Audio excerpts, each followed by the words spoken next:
Senhor para os irmãos. Queria convidar os irmãos a abrir a palavra do Senhor no Evangelho de Jesus Cristo, segundo escreveu Marcos, no capítulo 1, versículo 9.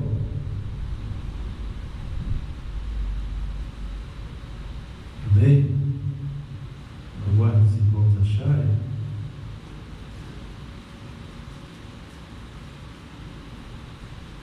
Amém? Podemos ler? E diz assim: e aconteceu que naqueles dias que Jesus, tendo ido de Nazaré da Galiléia, foi batizado por João no Rio Jordão, e logo que saiu da água, viu os céus abertos e o Espírito como pomba descia sobre ele, e ouvindo uma voz do céu que dizia: Tu és o meu filho amado, em quem me comprazo.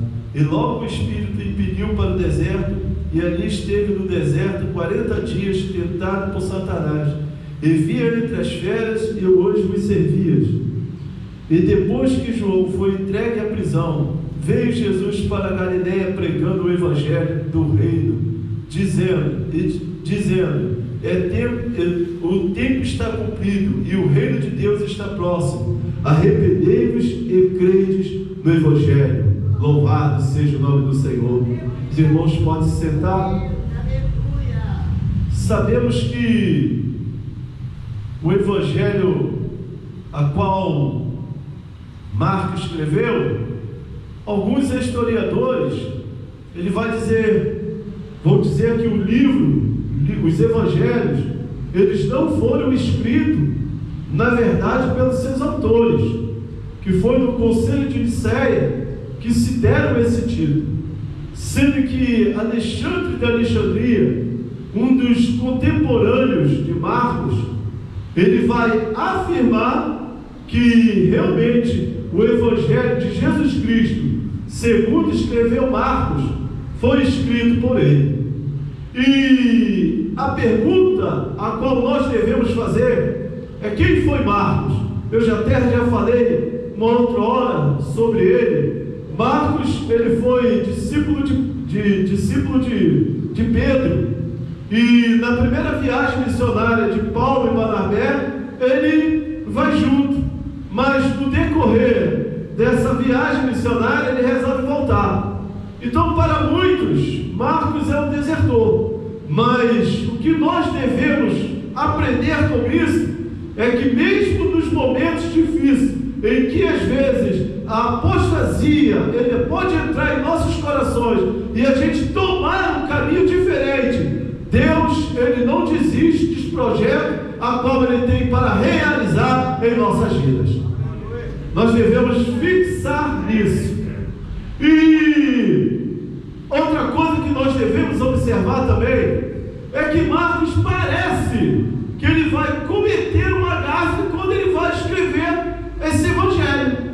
Nós percebemos que ele vai falar de Isaías, no capítulo 1 ainda, ele vai dizer: a voz do que clama no deserto, como dizia Isaías, sendo que, na verdade, Marcos, ele vai falar de Isaías, mas ele vai citar Malaquias, e está lá, ele cita Isaías 40, mas na verdade o que ele vai dizer está em Malaquias no capítulo 3, e a gente pode imaginar, Marcos cometeu uma gafe? Ele errou na sua fala? De maneira alguma. O que Marcos ele quer chamar a nossa atenção é para quem ele vai falar logo em seguida, que é sobre Jesus Cristo.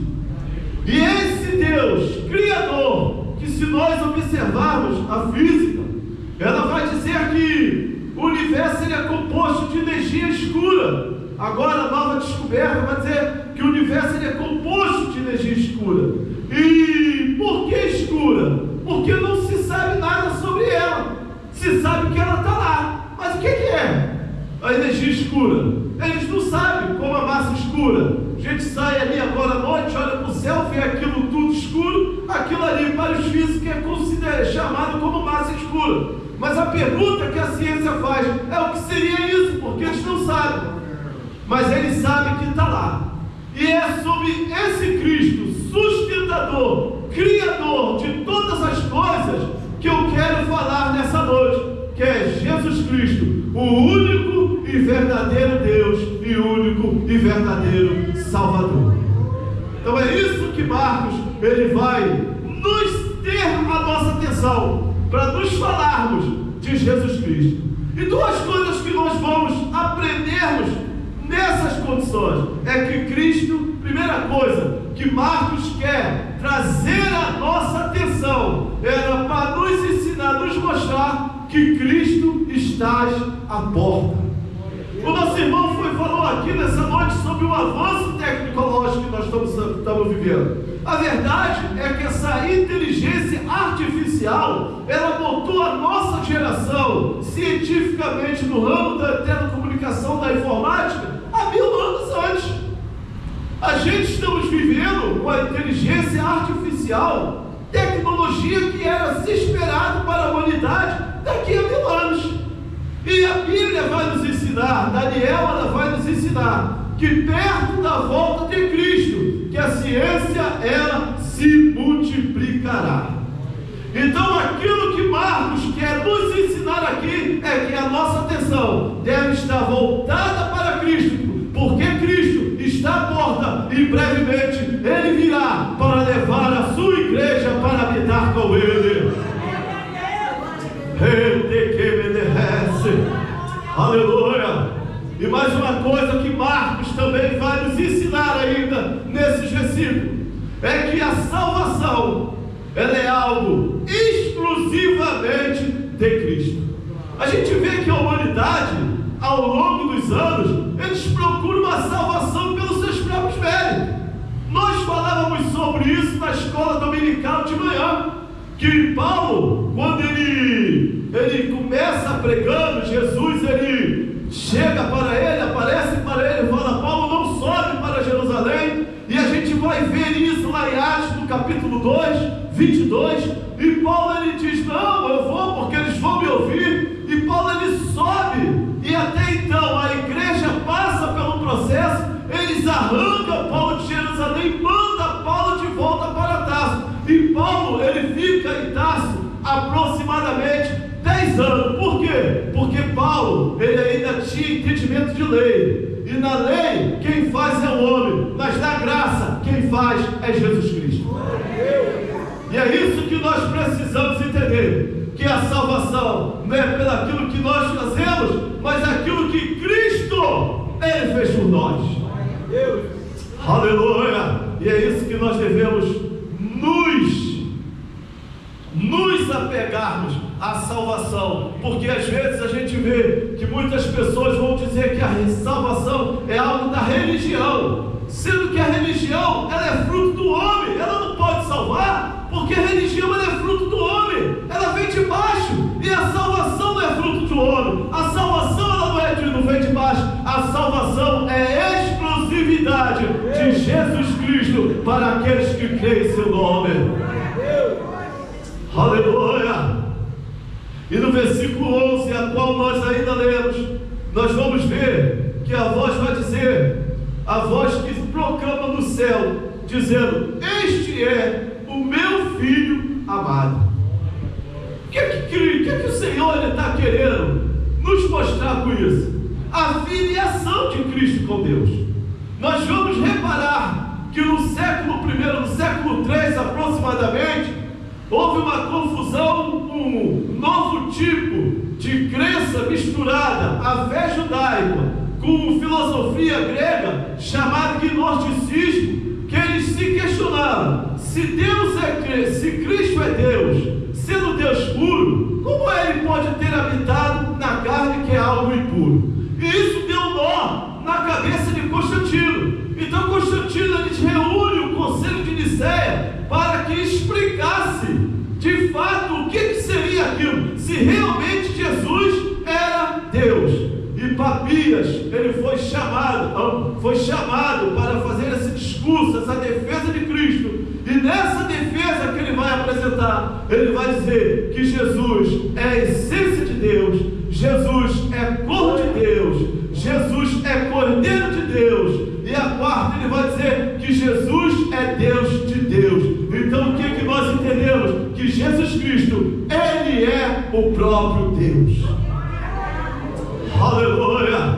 se Jesus ele não é quem ele diz que é, então Jesus é o mentiroso.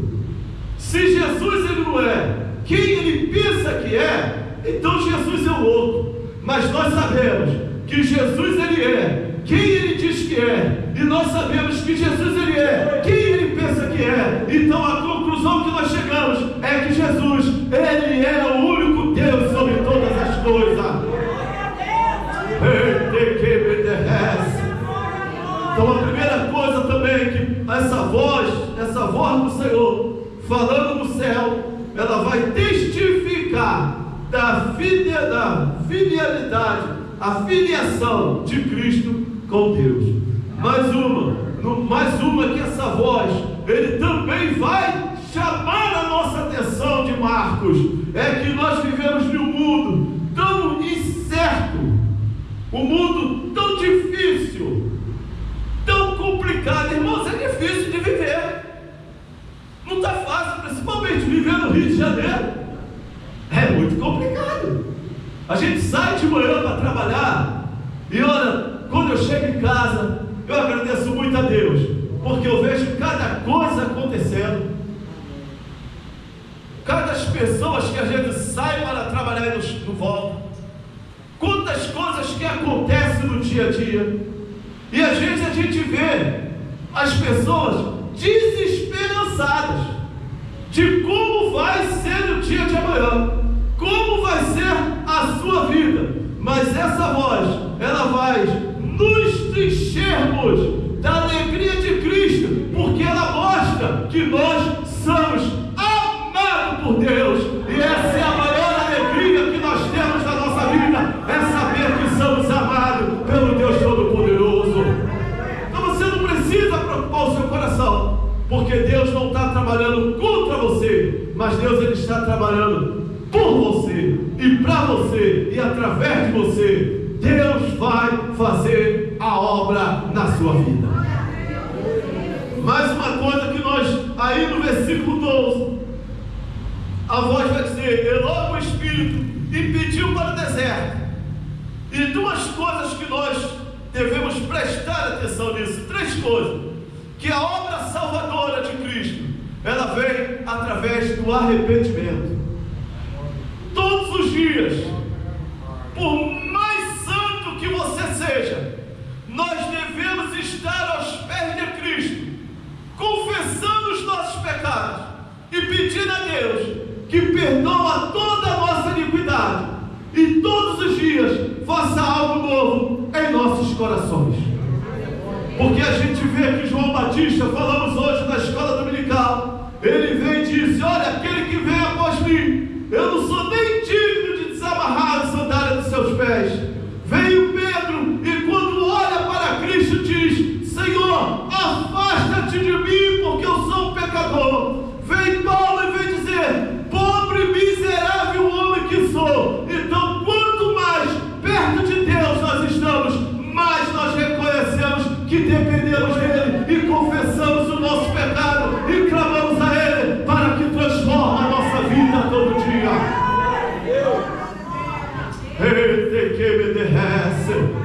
Eles ficam ali, meu Senhor, que a gente olha como Isaías teve aquela visão, e olha e vê o seu alto Senhor no sublime trono, e quando ele olha para dentro dele, olha que coisa linda, quando ele olha para dentro dele, ele vê a fragilidade que ele é, a vulnerabilidade humana. Ele vai olhar e vai dizer: ah, Senhor, pobre de mim, que vis que sou pecador, que habito no meio de pessoas de impuros lábios. Ele reconheceu que ele precisava de Deus para transformar e abençoar a sua vida. Então nós precisamos disso. Mais uma coisa que nós ainda vamos aprender nesse versículo 2 é a conversão. Conversão, irmão, é mudança de caminho. Mas nós devemos, no livro de Atos, vai nos ensinar: arrependei-vos e se convertei-vos. Porque nós vemos que tem pessoas que às vezes até mudam o caminho, mas não mudam a sua prática. Eles querem vir para a igreja, eles dizem que servem ao Senhor, mas querem viver nas mesmas práticas de outros. mas o cristianismo, a porta que se abre, é uma porta de restauração e transformação de vida. Mais uma que esse versículo vai nos ensinar, que nós devemos aceitar o Evangelho de Cristo. Nós precisamos aceitar o Evangelho de Cristo. E no versículo 13, ele ainda vai dizer mais: e ali esteve no deserto 40 dias e 40 noites, sendo tentado por Satanás. Irmãos, nós vamos observar isso aqui, e a gente vai perceber que Jesus, ele vence o inimigo no reduto do inimigo. Olha como Cristo, ele é maravilhoso, ele é poderoso, ele vence o inimigo na sua própria casa. E às vezes nós imaginamos, ficamos pensando: eu não posso viver nesse mundo, porque esse mundo é pecaminoso. Correto, a gente queria estar no céu, na glória do Senhor, vivendo ali, mas a gente ainda estamos vivendo aqui. E uma coisa que nós vamos aprender, que Jesus, ele vai se batizar, ele se batiza, vai para o deserto, e quando ele volta para a Galileia do Gentil. E a pergunta que nós devemos fazer: o que era a Galileia do Gentil? O que Jesus foi fazer lá? A Galileia do Gentil era lugar de prostituta, lugar de bêbado, lugar de zelote, lugar de ladrões. A pior escória de Jerusalém estava lá. Não vê que quando o Espírito Santo ele desce no dia de Pentecostes, eles vão dizer: olha lá, já estão bêbados a essa hora da manhã? É claro, são galileus. Não vê quando Jesus aparece: pode alguma coisa boa vir da Galileia? Não pode nada vir de bom lá. Mas a gente vai observar que quando Jesus se batiza, ele vai para a Galileia do Gentil. Irmãos, não importa aonde você esteja, o que importa é quem você é. Vivemos em um mundo obscuro, mas nós não pertencemos a isso. Nós vivemos num mundo pecaminoso, mas nós não pertencemos a isso. Então nós podemos viver nesse mundo obscuro, mas de uma maneira diferente, de uma maneira santa, como viveu o nosso Senhor, dando testemunho, falando do seu amor, falando do Evangelho transformador de Cristo. Glória a Deus. Amém? Mais uma coisa que nós vamos aprender. Nós vamos perceber isso aqui, que João Batista, no versículo 14, e logo em seguida, João Batista é levado para a prisão, e nós vamos ver que ele fica um determinado tempo ali, e até então, depois desse processo, João Batista é morto. E o que nós devemos, duas coisas que nós devemos aprender aqui. A primeira é que o mal não tem domínio sobre a nossa vida. O mal ele só pode se aproximar de nós quando Deus termina toda a sua obra na nossa vida. Até João se cumprir a obra de Deus na vida dele, Herodes nem ninguém pode prender João Batista. O mal não pode tocar em nós enquanto a obra de Cristo não for concluída em nossa vida. E às vezes tem pessoas que têm medo do mal, né? Tem medo do inimigo. O inimigo ele tem que sair, o inimigo ele não pode entrar aqui ou acolá. Claro, a gente não podemos viver no ambiente onde ele se encontra. Mas a grande pergunta que nós devemos fazer, a grande preocupação que nós devemos ter, na verdade, não é com a presença do inimigo, mas com a ausência de Cristo em nosso meio. Porque se Cristo está presente, o mal ele vai ter que sair. Então nós não devemos nos preocupar com a presença do inimigo, mas com a ausência de Cristo em nossa vida. E a gente vai observar ainda mais que João ele é preso. Aqui no versículo 14 vai falar sobre a prisão dele. E o que nós devemos tirarmos disso? É que Deus ele prepara os seus servos para uma grande obra. Às vezes você está passando por uma dificuldade, uma luta no deserto, uma peleja, uma aflição, mas você precisa precisa entender que tudo está no controle de Deus. E Deus, Ele está preparando você para uma grande obra que Ele tem realizado na sua vida. Porque primeiro Deus trabalha em nós, para depois trabalhar através de nós. Não pense você que Deus vai trabalhar através de você, sem trabalhar em você.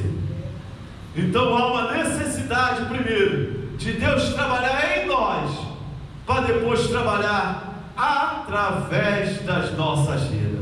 Então quando você estiver nessa condição, entenda isso, que Deus está trabalhando em você, para depois usar você segundo a vontade de Cristo. Quarto lugar, mais uma no versículo 14 ainda. O inimigo não pode tocar em nós até que a obra de Deus seja concluída. E ele vai dizer aqui, para finalizar, que eu só tenho 3 minutos, vai dizer ainda, Jesus vai dizer: o tempo está cumprido e o reino de Deus está próximo. Arrependei-vos e credes no Evangelho. Aí eu anotei, o que é reino de Deus? O reino de Deus, ele é composto de 3 coisas: do poder de Deus, da glória de Deus e da presença de Deus. O reino de Deus, ele é composto dessas 3 coisas. E o que é o reino de Deus? É o governo de Deus. A gente vê que as pessoas estão confiando em tantas coisas, em político, em grandes empresas, e na ciência, e por aí vai, e esquece de colocar a sua confiança naquilo que é principal, que é Cristo Jesus, porque esse governo desse mundo não está nas mãos dos homens, mas está nas mãos do Senhor, e é Ele que nós devemos confiar. Aleluia! Mais o reino de Deus, ele virá, e o reino de Deus é eterno. Louvado seja o nome do Senhor. Imortalidade é para Drácula, é para vampiro. Nós que servimos a Deus teremos vida eterna. E o que é vida eterna? É a presença de Cristo reluzida em nossos corações. Mais uma, anotei. O reino de Deus é diferente de qualquer outro reino. Por quê? Porque o reino de Deus, ele é diferente de qualquer outro reino. Porque o reino de Deus está ali a presença do Senhor todos os dias ele vai estar ali conosco. Nós vamos estar diante dele, vamos ouvi-lo, vamos louvá-lo, vamos salmodiá-lo. Todos os dias no céu nós vamos ter a presença de Deus eternamente. E a melhor coisa no reino de Deus é termos a presença dele. Então serve, meu irmão, pela presença de Deus na sua vida, porque o reino de Deus aí já está entre nós. E o que é reino de Deus? É a presença de Jesus Cristo. Então viva uma vida em Cristo e seja abençoado e usufrua do reino de Deus, que é a presença maravilhosa do nosso Senhor Jesus Cristo. E assim eu agradeço a oportunidade.